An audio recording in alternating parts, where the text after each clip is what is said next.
خدگاچه چی گفتی که خیلی گپای خوب گفتی و خیلی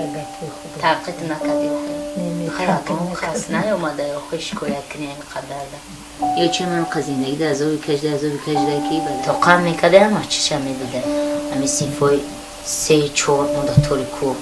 پیبو کیدمان گندم تری لحظه های خوردی خمیو چم نمیدون مکم چنده در زندگی فکر زندگی خودش ده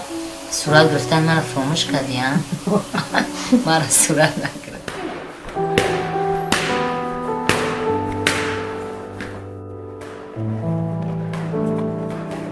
مادری من خودش ورزشگر به سپرسمین بود از بین فرزندان خیلی که من همین نمود را همچون کسب مادر انتخاب کردم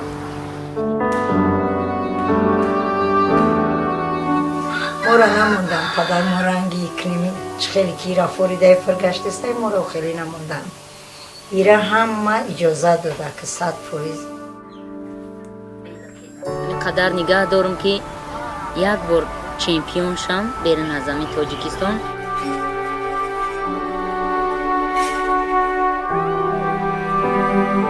از خردی در بین پسرها به دنیا اومدم برای من آزاد بین پسرها گشتن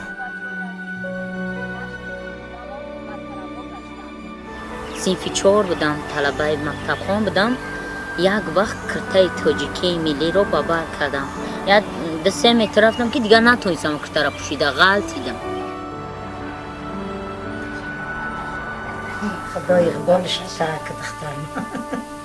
حواس دارم و به درجه حواس دارم که دخترم چمپیون باشه مکتب در معلمه ساز باشه خیلی طلبه مشق امروزمان با طرف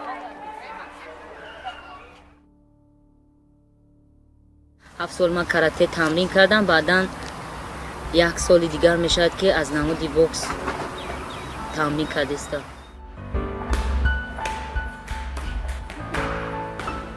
این واقعیت در ناحیه دنغره شد پیش تاکسی های کلوب در ایستادگی بودم یک ماشین میآید در اونجا 3 مرده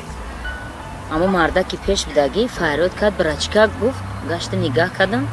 ممکنه گفت خطانده گفتم که هر جا باشه ابله مرا خیال پسر کگیه ای باید که مرا به قپا بره خدمت من گفتم من در 26 سال زندگی که کردستم گفتم نه میبینیم که ابله و زن حقیقت کوچه می قپا و خدمت میبره چه خیلی خواهر جان گفت عذری بسیار بخششی بسیار من یگان گپ زیادتی زده باشم اگر از شما بسیار خواهش میکنم که التماس همین گپا در یگان جا نگین شوق زیاد دارم که رام خدمت کنم من چند بار یک بار دیگه مکتوب کردم